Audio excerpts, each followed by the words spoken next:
beauty is self-control, you don't even have to worry about birth control. Even in marriage, I will never put my wife's body on all those drugs and chemicals. My wife's fertility is not a disease to me.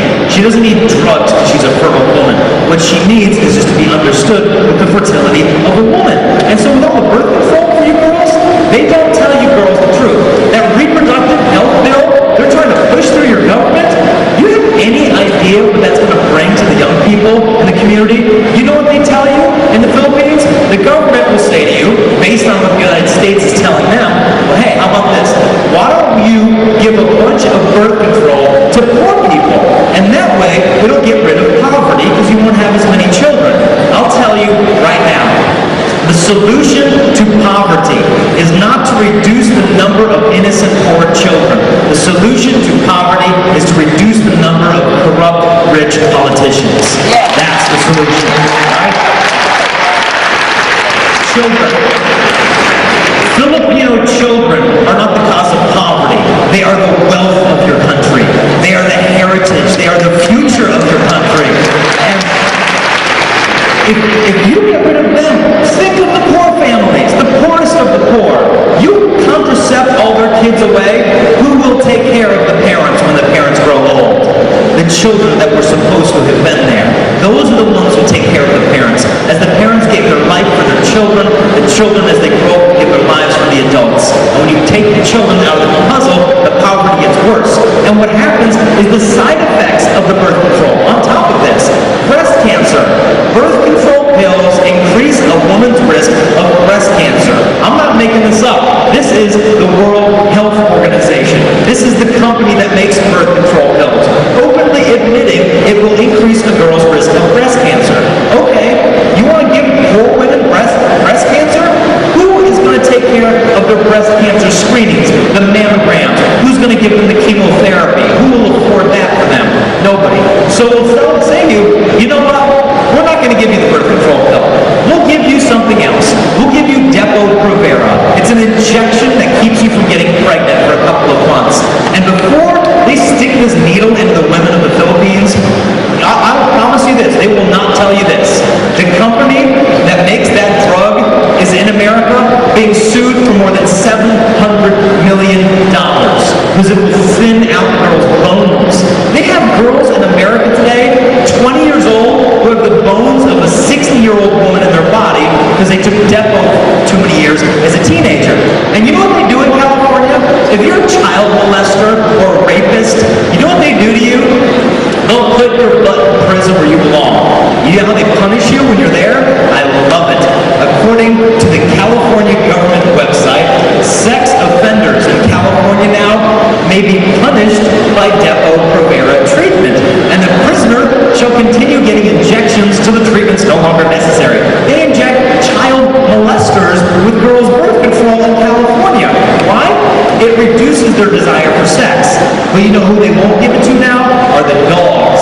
Veterinarians will not give the drug to dogs. They said that is not safe enough to give to our house pets. But they'll give it to any girl who wants it for birth control. And if you say, well, I don't want that shot, they'll say, well, we've got something else. Take the birth control patch. It's a sticker the girl puts on and the hormones go through her skin. It's killed more than 25 girls in America so far. Oh, you don't want the patch? We'll give you girls the new one called Implanon. It's a plastic stick about this long, real thin like a matchstick. They just cut the girl's arm open, slide it under her skin, sew her skin shut, and it sinks hormones into her body to keep her from getting pregnant. If you're interested in that, I've got the information right here that comes with the drug. It says this: ladies on Implanon, call your doctor right away if you start coughing up blood, you go completely blind or unconscious. It's like, what? It's like, how's she supposed to make the phone call? It's like, has anyone seen my cell phone around here? Like, seriously, coughing up blood. What was so wrong with the fertility in the first place? Girls, your fertility is a gift. It's not some kind of disease. I asked a bunch of high school guys once, hey guys, what's the #1 sexually transmitted disease? One guy was like, ooh, I know, pregnancy. I'm like, no. Like, pregnancy is a blessing. It's a gift. It's not a disease. And I beg you, as a country,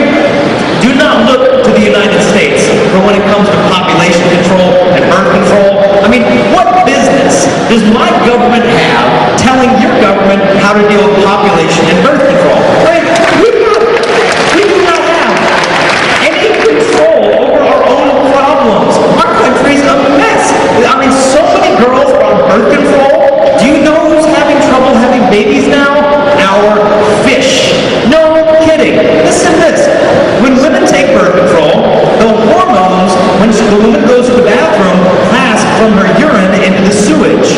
And what happens, the water filtration plants cannot filter out the synthetic sex hormones from the birth control pill and the hormones in the water. So it goes into the water, into the lakes, into the rivers, into the seas.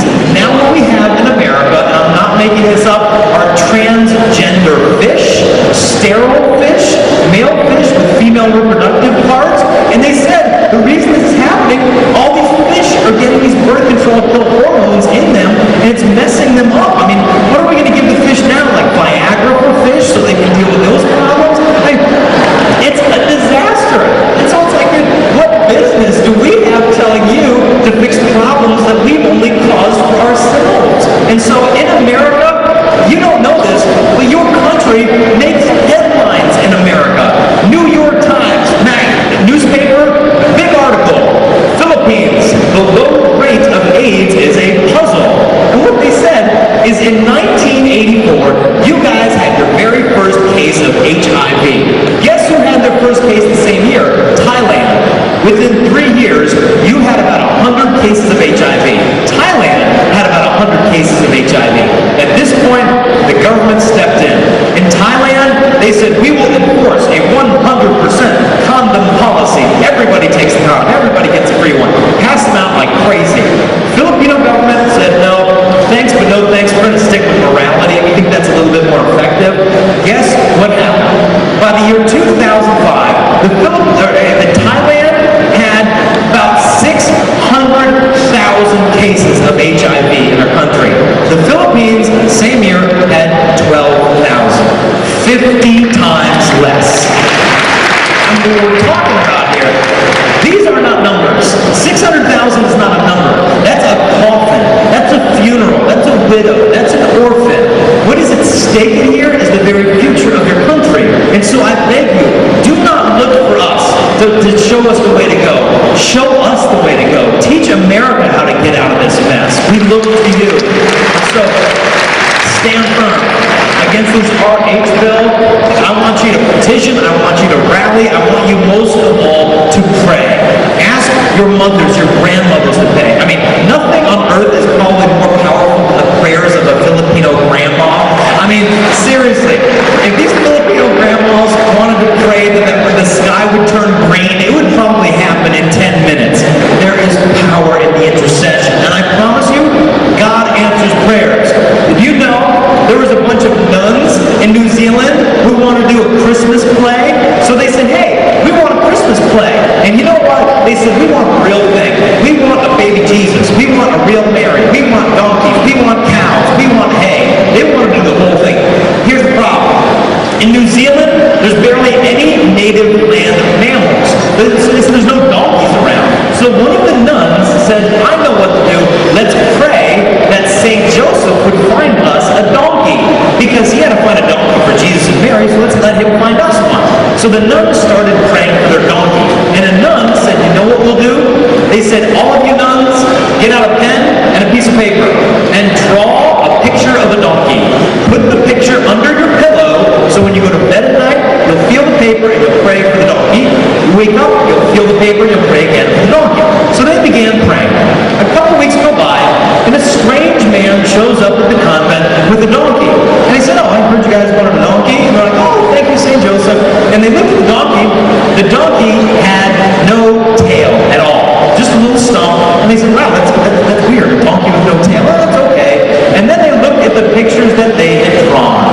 No kidding. Every single nun forgot to draw a tail upon her donkey. So, the moral of the story is when you ask God for something, please be specific. And so, beg Him to change the hearts of your leaders to save the future of this country. And so, what's at stake here is not just the birth control. It's the sexually transmitted disease. Countries that give out the most condoms and birth control increase their sexually transmitted disease rate. And they think, oh, it must be because we're not giving them more birth control. Let's give them 1 billion more condoms. Now what happens? The rates go up and up. And so did you know in Africa, and you take all the countries in Africa and arrange them according to how many Catholics are in that country in Africa, the continent, they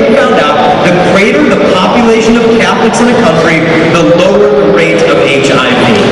And so wisdom works.